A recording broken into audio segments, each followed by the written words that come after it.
And welcome back to the PD Football Podcast. My name is Presh. My name is Darren. And how are you doing today? I'm okay. Tired. What about you? Carrying on with the stuff that I've been watching. I caught up with Pluribus to the end now. Not as good as the first couple of episodes kind of set up. It's an alright show. I give it like a 7 or 8 out of 10, but if it's a Vince Gilligan show, you're expecting a 10 or higher. Yeah, I mean, I don't know much about it, just from when you explained last time, but yeah. Yes, so I watched Pluribus and I also watched the first 4 episodes of Alien Earth. Have you ever watched the Alien movies? No, but I've obviously heard about them. Yeah. What did you hear about them? Well, I just hear like you and your cousin talking about the characters when we play our little game. So, and obviously they're like a cultural thing where you've seen them in like movies. So yeah, the Alien vs Predator stuff. They're all over the place. Yeah, I'm not exactly sure what the term is, but they're a big cultural phenomenon. Ubiquitous. That's the yes. Thank you. So yes, I watched the first couple of episodes. It's created by a guy named Noah Hawley. Have you heard his name before?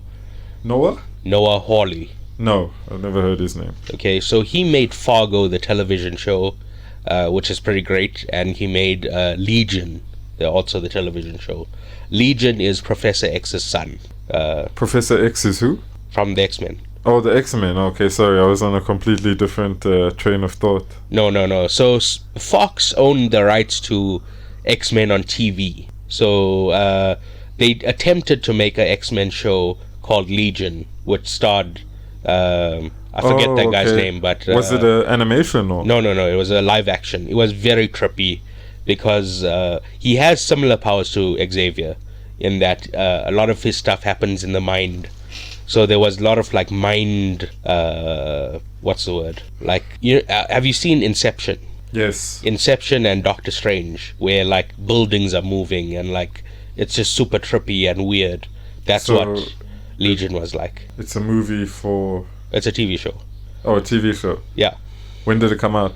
It was between like maybe 2017 and 2020. Oh, I've never heard about it, but I'll probably give it a try now. It sounds like it's something I'd enjoy. Yeah, but like I said, this guy Noah Hawley, he's moved on to Alien Earth, and after 4 episodes, I'm intrigued, but I'm not excited. Right? I didn't wake up this morning like, ooh, I need to watch episode 5 of Alien Earth. I was just, I thought about other stuff. It was a good show. Nothing more. Yeah, maybe 6, maybe 7 out of 10. So that's how I'm feeling about it. But yeah, enough of that. Let's move on to the.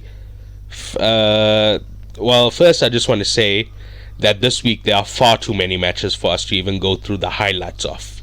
So we're just going to do the 2 all Premier League games and some miscellaneous things. Is that all right? Shaolin soccer. No. That being said, do you know the guy who directed that Shaolin Soccer? No, I actually watched it on the weekend. That's why I randomly said it. He also made a movie called I forget the name, but it's like Kung Fury or something like that. You ever seen that? No, I mean Kung Fu Hustle and Kung Fu Hustle, yes, not Kung Fury. Yes. It's Kung Fu Hustle and Shaolin Soccer the same person? Yes, his name is Steven something. Okay, no, I didn't know that. Really good, really funny director. It's the same guy who's the lead actor. He's also the director in the. Oh, okay, that's cool. Yeah. There's also Shaolin basketball. But, I don't know about that. I don't know if it's by him, but I saw it on a streaming site once. Alright. Or maybe have a look into that. Probably not, but maybe. Anyway, the first game I want to speak about is Liverpool vs Brighton. Right? It's, again, all Premier League game. Liverpool made 4 changes to the team that beat Sunderland in midweek. Slot changed both the fullbacks again, but this time Jones coming in for Endo and Kirkes in for Robertson. Szoboszlai coming in for Gravenberch, and Chiesa finally given an opportunity in place of Ekatike. That was the starting lineup. For Brighton, they made 3 changes from their loss to Aston Villa. The goalkeeper Jason Steele came in for Bart Verbruggen, and 17-year-old Harry Howell came in for Matoma on the left wing, and 18-year-old summer signing Kostelas came in for Danny Welbeck at striker.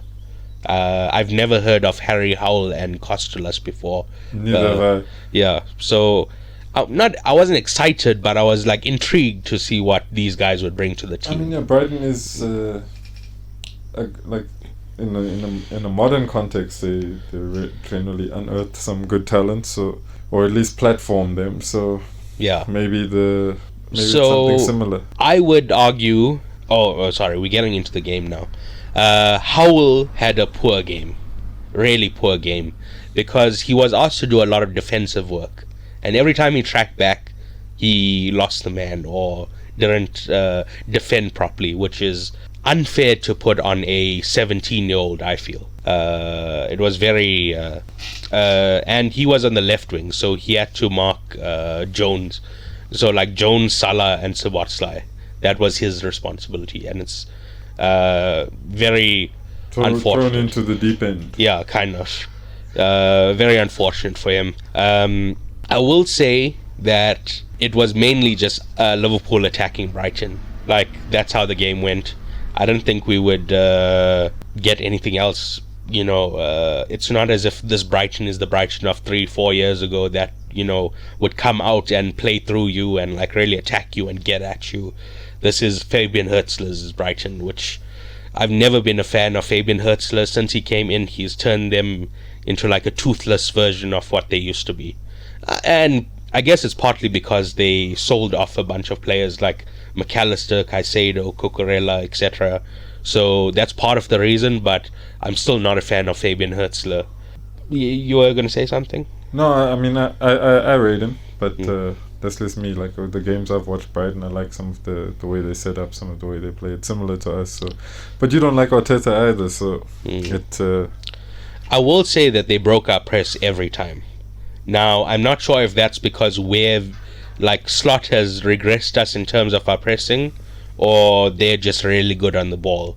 But every single time we tried to pressure them, they very easily just played out of it and just worked it up the pitch. But even against us, I think the last couple of games we've played them, they've been one of the teams that I felt were the most difficult to play against. Even if we did beat them a couple of times, I think the same thing. They're very good between the lines, and I don't know. I think obviously if you're comparing it to like someone like De Zerbi, where the fluidity is on the next level, it's difficult to gauge. But I still rate Hürzeler as like, I think his football could translate well into a bigger club as well. All right.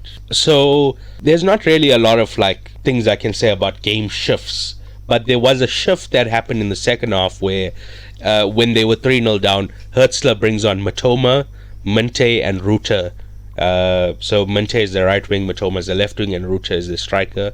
Or he actually played him behind Kostelas as like a second striker, but nevertheless, 3 attackers came on, and they immediately start getting half chances and putting more pressure on us. So I think he got it entirely wrong playing Harry Howell instead of Matoma, or even Minte playing on the other side.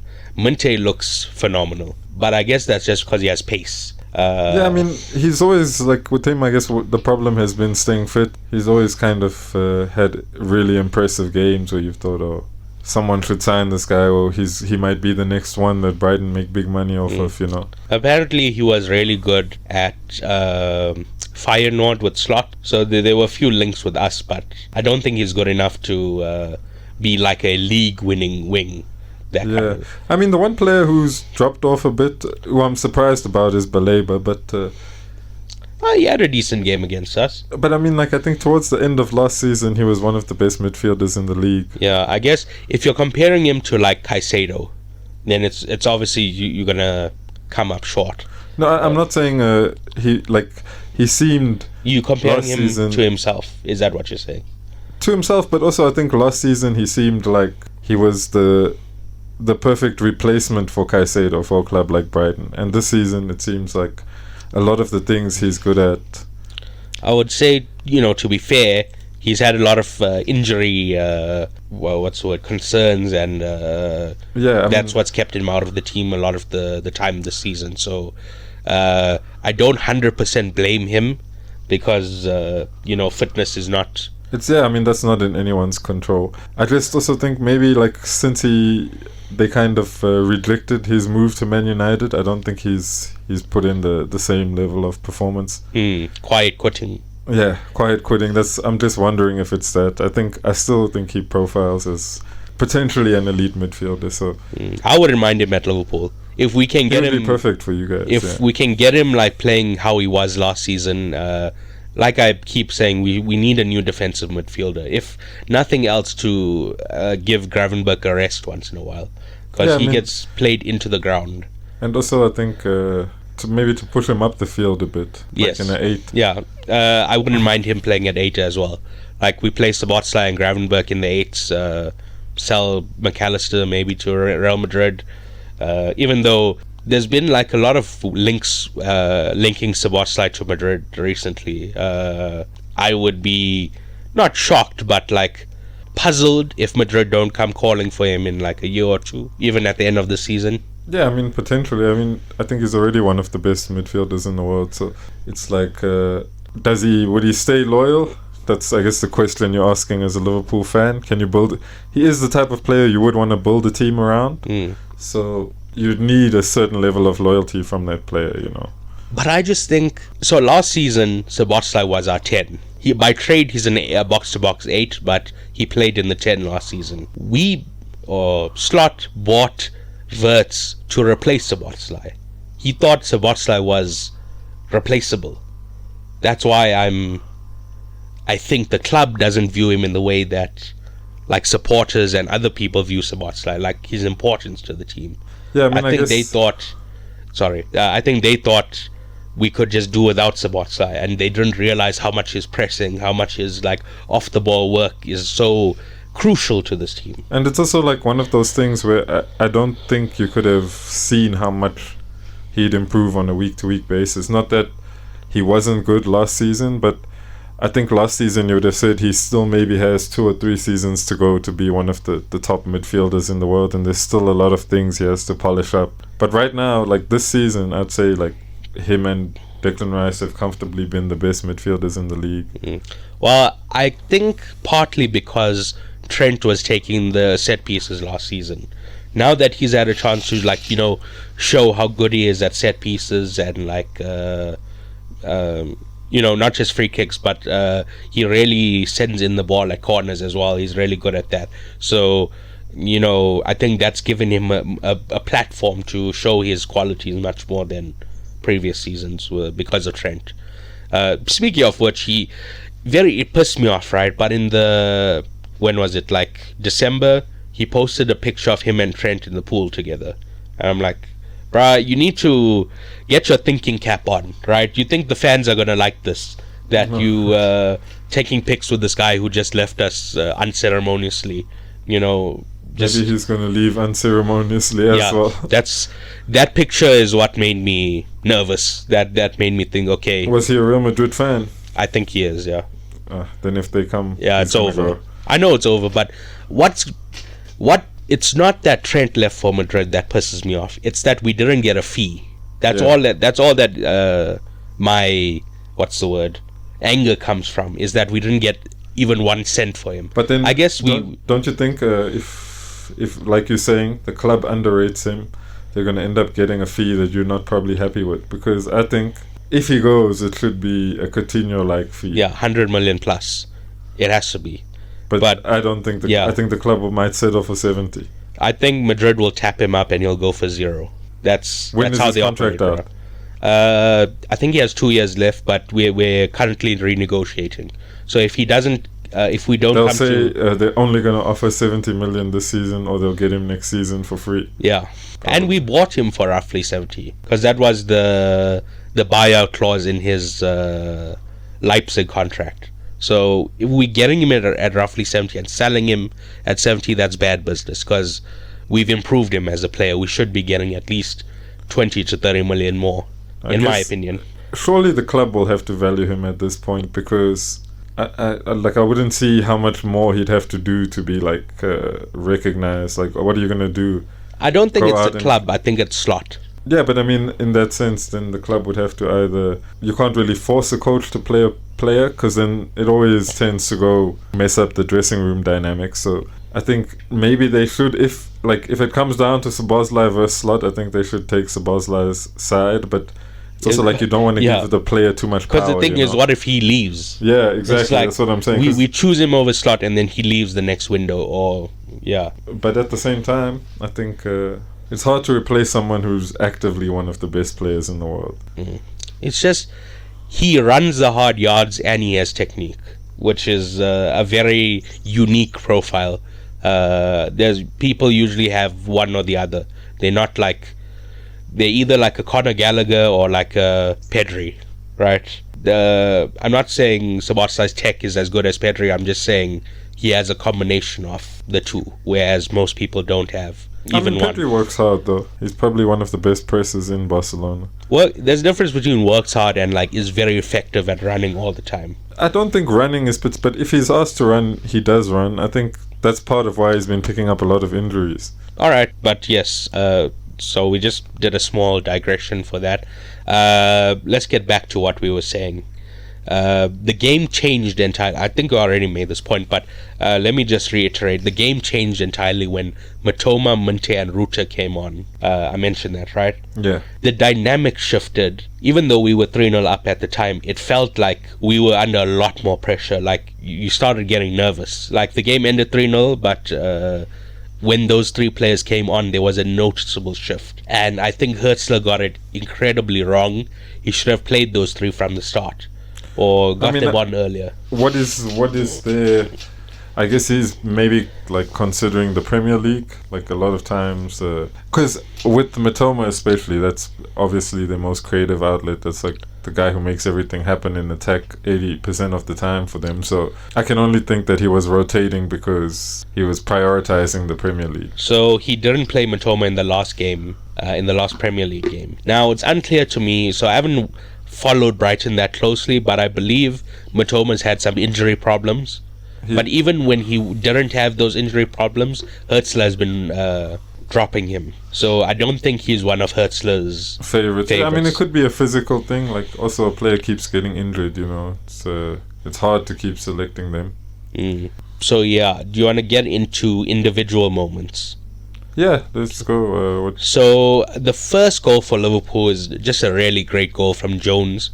I thought there was very little that Brighton could do, because the ball just breaks favourably for Kirkes, who puts in a great cross, and even better finish from Jones. A lot of the talking points from both the commentators and in the post-match team that does the analysis, they were saying that because Jones is not a traditional right back, he made that run, because he's a midfielder that drifts into the box. That's why he made that run, and that's why the goal happened. So if, say, we had Szoboszlai playing right back, or even one of our, like Bradley or Frimpong, that goal would have never happened, because it's only Jones that would make that run. The inversions. Not inversion, just making a late run into the box. But I mean, I guess it could be true. Like, Szoboszlai would also probably have the ability to do that. I guess he just has the intelligence to know how to play right back, whereas I guess maybe Jones is more attracted to the middle of the park, but it can benefit you in certain game states. Like, I think when we had Miles playing left back for a long time, it worked, you know. I think it eventually his tendency to go inside or crash the box late or join the midfield play, it got exposed enough that, like, at times teams were just targeting our left hand side. So it is a good tactic to have as an alternative if Jones can play and go into, like, or become a box crasher, like an extra option if you guys are going to play with cutbacks, especially, you know. Well, it wasn't really a cutback, it was just a cross. No, I'm talking about generally in terms of him crashing the box or him joining the midfield. It's not a bad option to have from a fullback. So in an ideal world, Jones wouldn't be playing right back. Obviously. I hope we buy a new right back in the coming window. I think that will definitely happen. And we get rid of Conor Bradley, because in my mind, he's just not good enough. He's had a few good performances, mostly 2 games against Real Madrid is what's propping up his reputation. But both those games, I thought Vinicius and Mbappe were bad. They were actively bad, and that's what made him look good, not that he was good himself, right? So back to what I was saying about individual moments. Liverpool's second goal comes from good play from Gakpo and Salah playing in Szoboszlai, who finishes extremely well. Yeah, that was, just a thunderbolt. The power on it was crazy. But let's look at the build-up. I keep saying nasty things about Gakpo because he refuses to change things up. He's so predictable. He only has one move. He cuts in and shoots. Or he'll cut in and pass. That's his one move. Cut in and do something. Yeah. This time, about the halfway line, he switches the ball to Salah, which provides Salah with acres of space. And then Salah plays the ball, which provides Szoboszlai with space. These guys finally got their thinking caps on and said, okay, let's try something different. Let's try, generate space from, I don't know how to say it, but do you get what I'm saying? Yeah, He just tried something different and things worked out. Yeah, they trusted themselves more. It was a good assist by Salah as well. Yes, again, like I said, thinking caps, that was a very well thought out ball to get Szoboszlai in and give him the space to The weight finish. on it was crazy good, yeah. So yes, Liverpool's third goal, Salah makes it all on his own. He beats Kadioglu, their left back, and gets fouled in the area, just literally gets pushed over. So, and then he converts.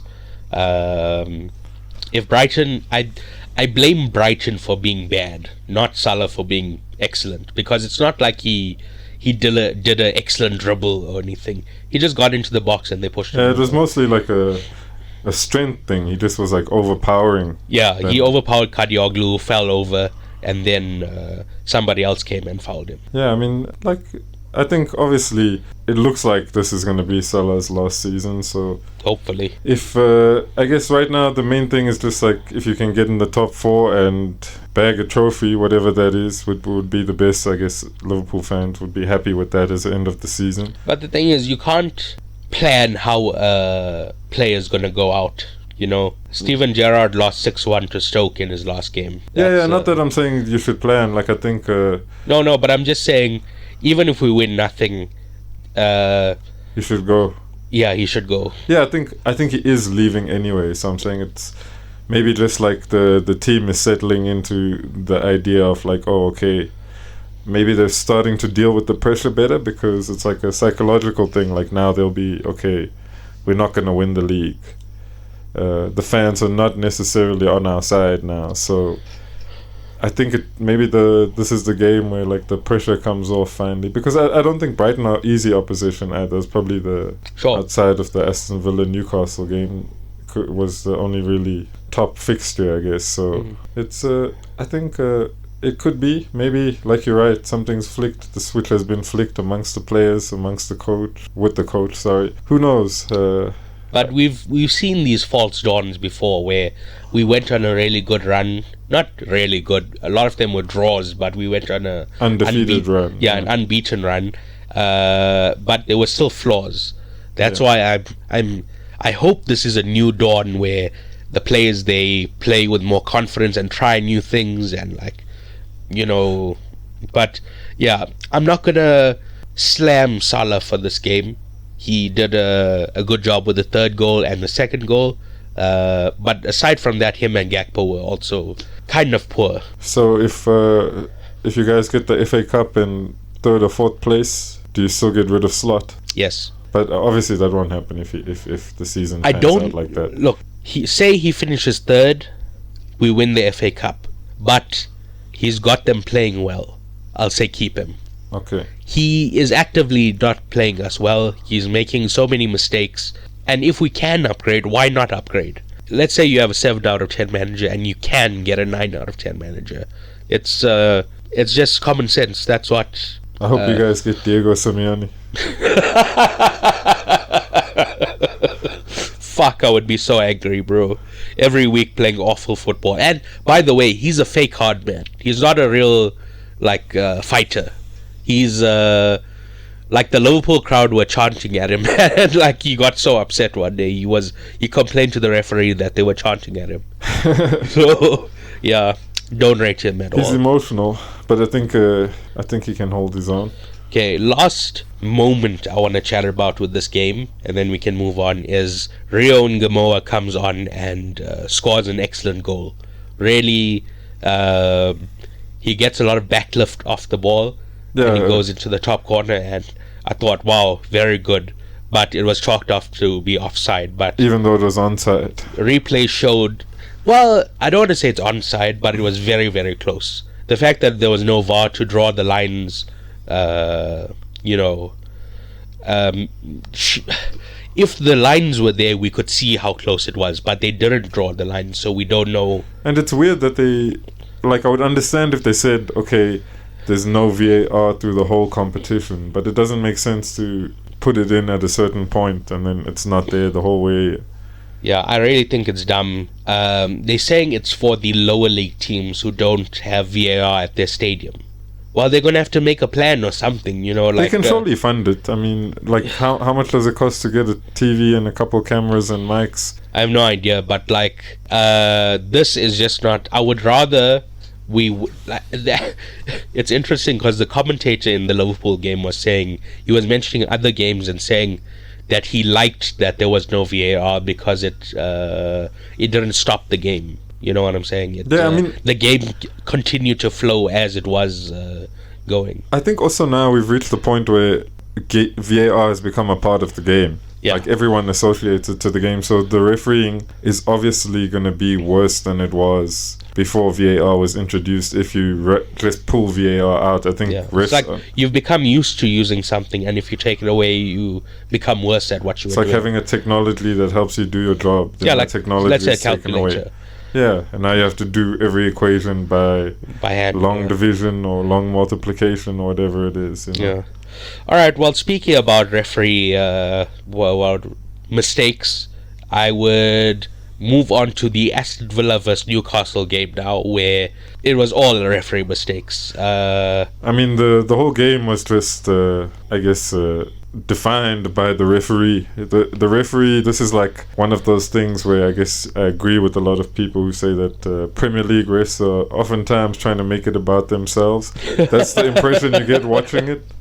And I think that's what it seemed like. Like obviously I watched the highlights and from what I could see, it just seemed like a lot of sometimes referees are on an ego trip, man, and they just feel the need to show their authority. So, despite the referee giving Aston Villa a red card, he was completely anti-Newcastle this game.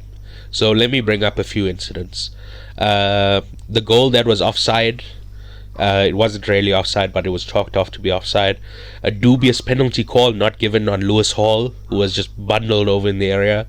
A yellow for Malik Chow, who, it was a non-violent challenge. He just, he even touched the ball, but he was slightly a bit late. Yellow card. I thought that was very harsh. And then Harvey Barnes pushed over in the area. Just, again, should be a penalty. And the last one, there was a handball given outside of the box when replays clearly showed. At least a yard inside or half a yard inside the box. Very, what's the word? Disheartening to see how bad they are at their job without technology. And these are the best paid referees in the world. So. Yes. Alright, so we spoke about the referee. Let's just get into shape and that kind of thing, right? So the teams recently played in the Premier League with Villa easily winning 2-0 at St. James's Park. This game is at Aston Villa's home ground now. So they actually beat each other away. Away. Yeah. Aston Villa set up in their usual 4-2-3-1, but made 7 changes to the team that beat Brighton in midweek.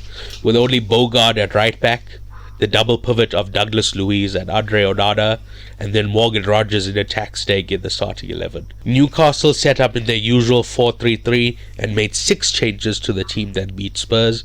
Only Barnes, Ramsey, and three off the back line in Trippier, Burn, and Tudor remained in the team. So very heavily rotated teams. And yet they still had the usual game plan. Yeah, I mean, which is what I like to see. I think that's the sign of a well coached team in that you can replace certain players and the team still plays the same way. Yeah. You know. Yeah, I agree. I mean, I think both Eddie Howe and Unai Emery have I think they have some of the most well-drilled players in the league. In a clear, distinctive style of how they want to play and what they want to do. It's I think they translate it to their players well. So when the players step on the pitch, I guess they don't feel as antagonized or as confused by having to play in a system with maybe they're not used to it. You don't get the sense that the players who are coming in don't know their job unless they're a new player, of course. But so the game starts with a really nice tempo. I would say even the entire first half is played at a really nice tempo. Both teams are attacking. Both teams are they're not defensive, but they defended well. I'll say that, right? I mean, they covered their distance as well. Yeah. I would say Newcastle's high press was 60% effective, because mainly Villa are struggling to get out of their half because of that press. But sometimes Villa would break the press and do a really nice attack. So it was either Newcastle pressure them and get a chance, or Villa break the press and they get a chance. So it was up and down, up and down. Yeah, I think with Eddie Howe, it's when he first came to the Premier League, especially with Bournemouth, the level of the pressing, alongside you guys, it used to take a lot of teams by surprise. I remember Bournemouth used to be one of the teams that really impressed me under Eddie Howe. I think they just about survived relegation. Obviously the resources weren't the same, but I think when he first got to Newcastle and he had better players at his disposal, bigger athletes, the pressing really took everyone by surprise, how intense they were with it, how good they were at winning the ball. I think now that teams have figured that out, I think he seems to be a bit lost for ideas, but it's just one season. I still think he can figure it out. Okay, so what changed is the red card. That's what killed the tempo of the game for me. Yeah. Did you think it was a red card? I mean, yes. I think because, not necessarily on the basis of, it's hard to say whether it was a goal-scoring chance, but I think the fact that it was a half a goal-scoring chance as well as the tackle itself being dangerous, I think both those things, it's a fair red card in my eyes. I disagree. I think it was a yellow. There were more Newcastle players forward, but there were Aston Villa defenders back as well. So it's not as if though he was the only one there. I think the thing that makes it a red card for me is also that he didn't do anything to go for the ball. His intention was just to foul. Okay, sure. That's a fair point. But in my opinion, it was a yellow. I think that really killed the game for. From a footballing perspective. Yeah, from a footballing perspective, yes. It really killed the tempo. After second half, it was entirely Newcastle.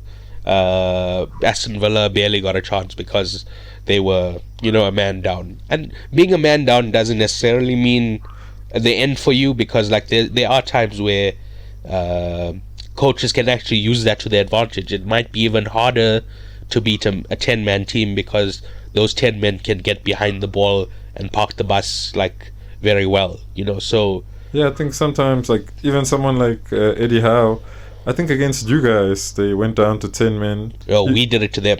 We went down to 10 men, and then yes, you guys went down to 10 and men. then we beat them 2-1. Then you stepped on. But I'm not saying winning the game. I'm just saying Aston Villa were 1-0 up at this point. So get behind the ball, defend deep when you can break. And that I think they could have won, but I think they even just crumbled. When he was at Arsenal, Unai Emery's structure is so fixed on everyone having the structure itself moves together. I think so. It's he's generally struggled. He struggles when he goes down to 10 men because I think it's they generally move as a complete unit, whether they're attacking or defending. And I remember for example when Arteta goes down to 10 men, we're generally very good. He just goes low, blocks the distances and makes Martinelli or Saka take the ball out. I don't know what it is with Unai Emery, but from his days at Sevilla, I've noticed that he hasn't really been good when he's reduced to 10 men. When he's reduced to 10 men, he's never really been good. They kind of just collapse. Do you think it's a mentality problem? It could be, but other things would indicate that he's good at coaching mentality. So I guess winning the Europa League several times. And especially as an underdog, because it's not like he turned Sevilla into Europa League favourites. They weren't necessarily a big team in Spain, you know. Yeah. So it's like I don't know if it's something about his coaching, but maybe it's more the fact, I think, that they operate as a complete unit, and at the minute one piece is out of that unit, even if a player gets injured, like we saw when Tielemans got injured, and how much the play fell off, how much the results changed. So it's because of how much of a unit they are. If everyone's good and everything's working, they can be one of the best teams in the league. But I think generally that's been a problem of his coaching. He doesn't coach as much fluidity, even if he was the first coach to get fullbacks to invert, I guess. Okay, so let's get into individual moments. So the first goal is from Tammy Abraham, who like scores from not from a free kick.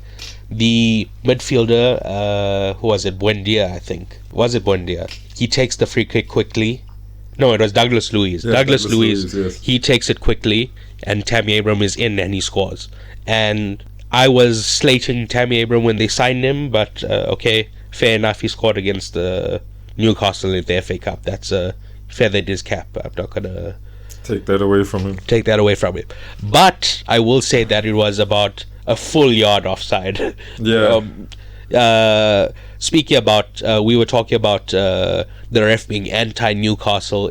I know it looked like that, but I would just say the ref is kind of an idiot overall, because and the linesman, because this was quite clearly blatantly offside. So it's one of. But it also goes back to what we were talking about. They've become so reliant on the technology that. Yeah. It's like 1 out of 5 that were totally wrong, in my opinion.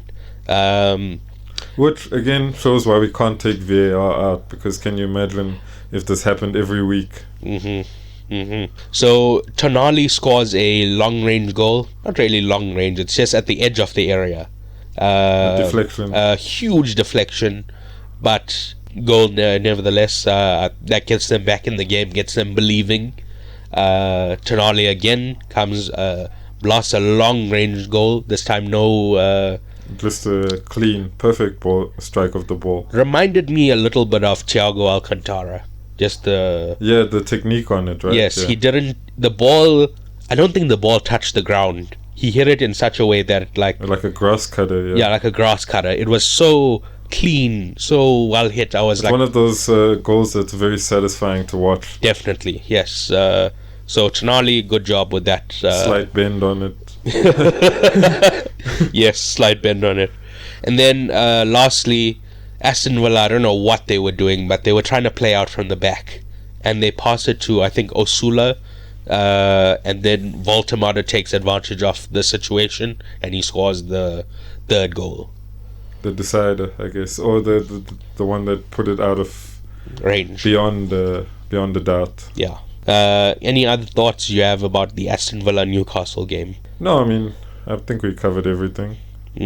Alright. So keeping with... Okay, we're going to get into the miscellaneous section now, because those are the only 2 games I wanted to talk about. Mainly because it was Premier League opposition versus lower league opposition. There's nothing to talk about with Arsenal banging somebody 4-0. Mostly all the Premier League teams won except Burnley. Yes, so I was going to bring that up now. The only shock of the round was Burnley losing to League One Mansfield Town. Yeah, I mean, and it's not that much of a surprise given like how Burnley play and how they have been playing. It's like we've seen like many teams in the relegation scraps get turned over by lower league teams. It's a surprise because they're a Premier League team versus a third division or second division team. But I would also argue that confidence is low. Yeah, exactly. So because confidence is low, it permeates throughout the team, and then even against a lower league opposition, you start like messing up the basics. You know? So I think that's where Burnley is. There's a lot of chatter right now about Scott Parker losing his job. What do you think about that? I mean, I think they should sack him. Obviously, like he hasn't. Like I think he's one of those managers that's deceptive, because I don't watch much of the Championship, but he seems to get a lot of teams promoted, and you can't necessarily sack someone after they've got you promoted. Yeah. But then he gets them relegated the next season. So. I guess the best case scenario is you want to be Reggie Labrie, the Sunderland coach, who has them flying at the moment. Yeah. Well, they were much higher earlier in the season, but still they are nowhere near relegation, and they are looking very good. I guess they've become like they've taken, in my opinion, they've kind of replaced Crystal Palace as the team that can beat anyone this season. Who? Sunderland, like They can beat anyone. at home. Like they've kind of have. I think they have the third or second best home record in the league. They've avoided defeat against us. I think they're very difficult to play They lost their against. first game like this weekend or last week, so that's pretty impressive if you ask me. Yeah. Uh, So I'd say like the same sort of like as a fan of another team, the same sort of like, oh, you know, you're going in to get a difficult game like Crystal Palace or Nottingham Forest last season. I guess the Sunderland would be the iteration of that this season, in my opinion. all right. Yeah, I've never been a fan of Scott Parker, but I have been impressed with certain results that they've got this season. They like on 15 points or something, so it's not like Wolves are on like 6. That's really poor. Yeah. 15 points, that's, not bad at all, but still not good enough. But I'm comparing them to like Southampton last year, who were like dog shit. Yeah, So in that comparison they come out pretty well. But anyway, just a note here, Port Vale's FA Cup 4th round tie against Bristol City on Saturday has been postponed because of a waterlogged pitch. The fixture has been rearranged for Tuesday, 3rd of March. So that's the only game that hasn't been played. I would also point out that Brentford is playing tonight. I don't know who they're playing. I think Macclesfield Town. Don't quote me on that. Not important. Sorry to the fans of those clubs, but we are not covering that. But you said last week that you wanted to cover the Arsenal-Brentford game. Yes. I did watch it, but I didn't do a write-up or any, write out my thoughts about it because, you said you wanted to bring it up. So the floor is yours. Yeah, I mean, it was a good game from Brentford. I think they were the better team on the day, honestly. I think, our defense kind of platformed our ability to get a result, which is how it's been in the last few weeks. I think, again, a lot of the times where they put the pressure on, I was just thankful for Declan Rice's athleticism in being able to break it up. I think a lot of last-ditch interceptions. I can recall 2 or 3 on his part where Brentford were one pass away from a one-on-one. So I mean, I'm happy with the result in terms of I know that is one of the most difficult grounds to go to, and not necessarily I thought we would win the game, but before the game, the way it panned out, I'm happy with the point. I mean, they've played last season. I think we lost that game and we played in a similar fashion, so it's okay to get something. I think the one thing I would like to see, though, I don't know why Arteta hasn't done it yet, is just I would like to see Eze on the left just for like a full game as a left winger. I think it's obvious that in the central areas he has the passing range that Odegaard doesn't have, but I don't think he's interpreting the out of possession play as well as the rest of the team yet, and I don't think some of the dynamics. I guess that comes with coaching, right? Yeah, I think it's going to take time. Yeah, I think he's coming from like playing in Oliver Glasner's team where he kind of had the freedom. He was the player who could do whatever he wants, and I think in Arsenal's team, that's always going to be Saka unless we get like one of the absolute best players in the world. So I think I would like to see him as a left winger to reduce some of his responsibility outside of possession. Like I just want to see his creative traits come into the game more. And I think in the FA Cup game this week, apparently from what I read, I didn't watch it because I was out with my friends, but apparently he shifted Eze onto the left at some point, and the creative dynamics improved with Saka through the middle. And I've thought Saka centrally would make the most sense for us. So hopefully that's something Arsenal will do going forward. But also congratulations to Brentford. I mean, they played a good game. They caught us on a set piece, so karma, I guess, if you believe in that. But yeah, I was happy with the result in the end, and I still think we're gonna win the league. So let's see how it pans out. All right. I know I said I wouldn't say anything, but let me just say something.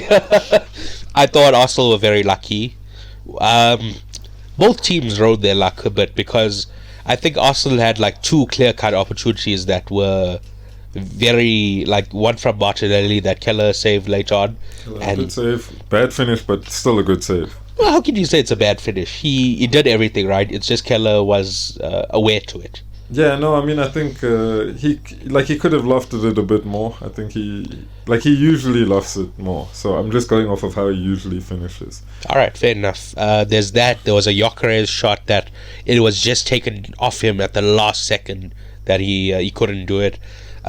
Igor Thiago, on the other hand, I thought he had a few really good chances that he just left on the floor.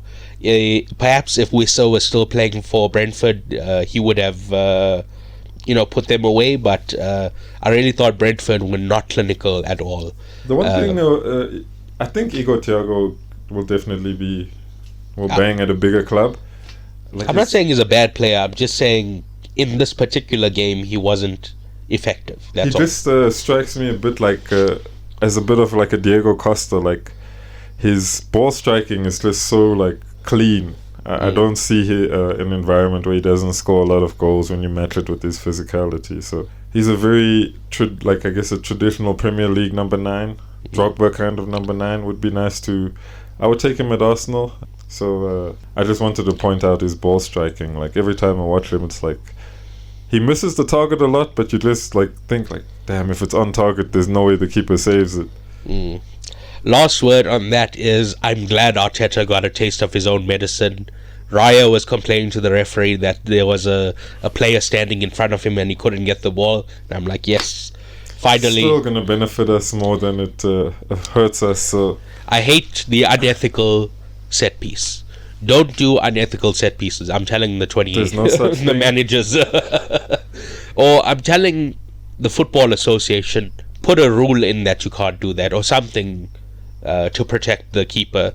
But yeah, do you want to move on now? Last thing I want to bring up in this episode. Spurs sacked Thomas Frank last week, but they've introduced Igor Tudor as their interim manager. What do you think about that? I mean, I don't know. Like obviously Tudor, he kind of flopped at Juventus, so. But he did well at where was he before that? I think Lazio. It was Lazio. Yeah, he did really well with Lazio, so he got them back into the Champions League. Got them pretty, I think, close to the title. They fell away in like the last month, finished 3rd or 4th. But it depends. Maybe he's good for a club like Tottenham who need to build a squad. I mean, I think the what I've read about Igor Tudor is if there's any question marks about his I guess coaching, the biggest question mark is his recruitment, which I think wouldn't suit Tottenham because that's the thing they need more than anything right now. But if the director of football gets it right, maybe he can be a coach that elevates them. I personally wouldn't have gone with him because I think they have a lot of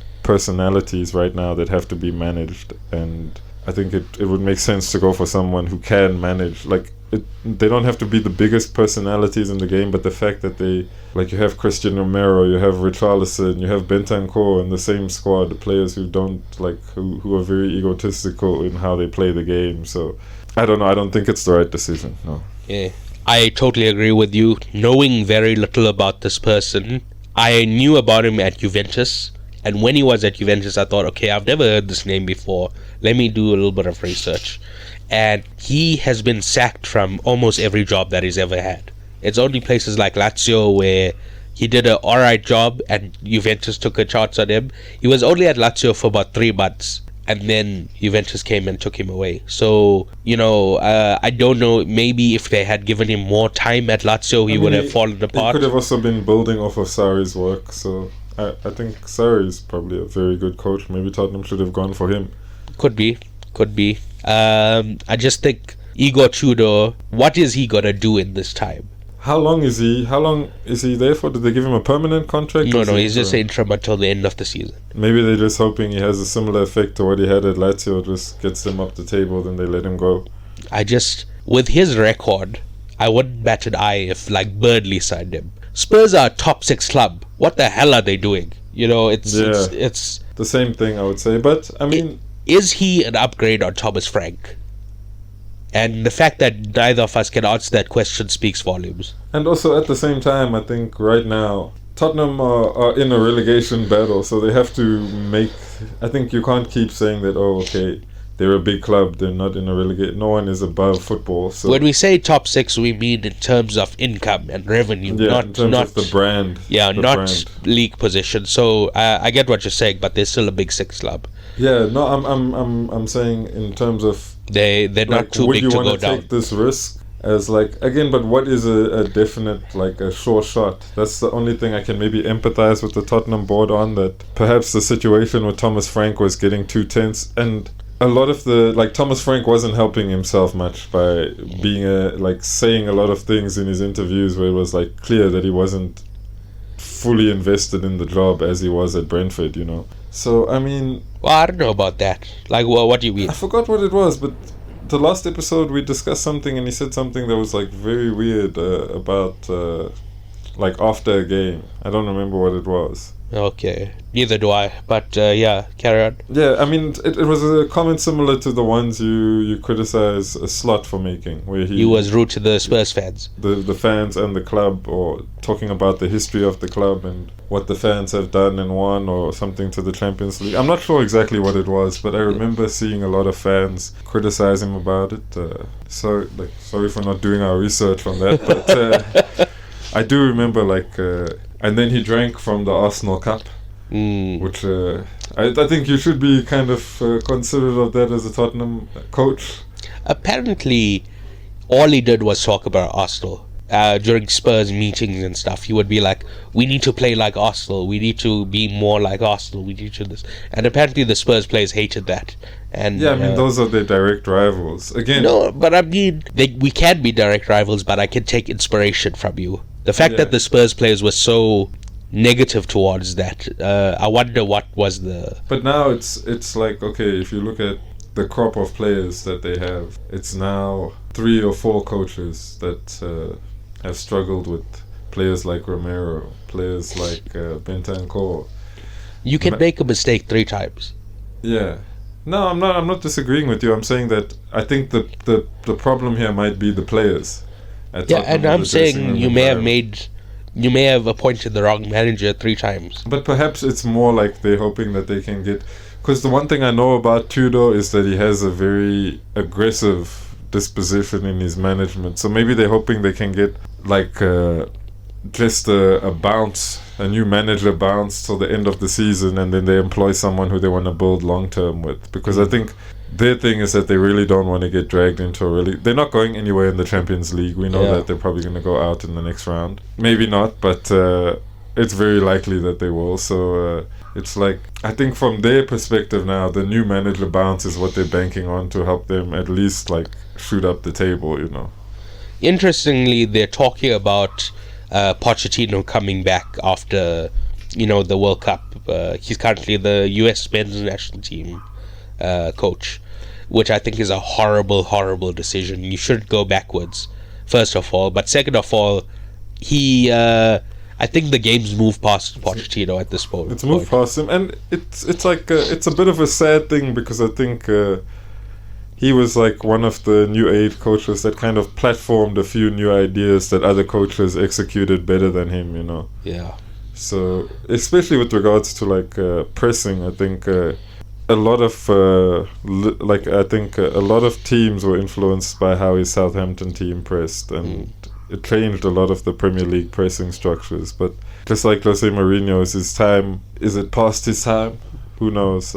I wouldn't think Tottenham should give him the chance, because I think it would be making an emotional decision more than anything. I'm basing this off his Chelsea time. Yeah, his time at Chelsea was very poor, so that's why I'm saying I think it's past him. But I don't rule out a redemption arc where he comes and does well in the Premier League again. I'm just think, based on what I've seen, I don't think that's going to be the case. I mean, at Chelsea he was horrible, but is it the structure around? Is it the club, like the board? That's true. We have to consider that with Chelsea all the time, Is there anything else you want to bring up? Nothing per se. What about you? No. So in that case, thank you for listening. Please remember to rate, review, subscribe, give a like, etc. Comment. Importantly, it needs to be a 5-star review. You can find all our links at pdfootball.com. That's the letter P, the letter D, football.com. Please tell a friend, tell that friend to tell a friend, tell a family member. Yeah, goodbye. Bye.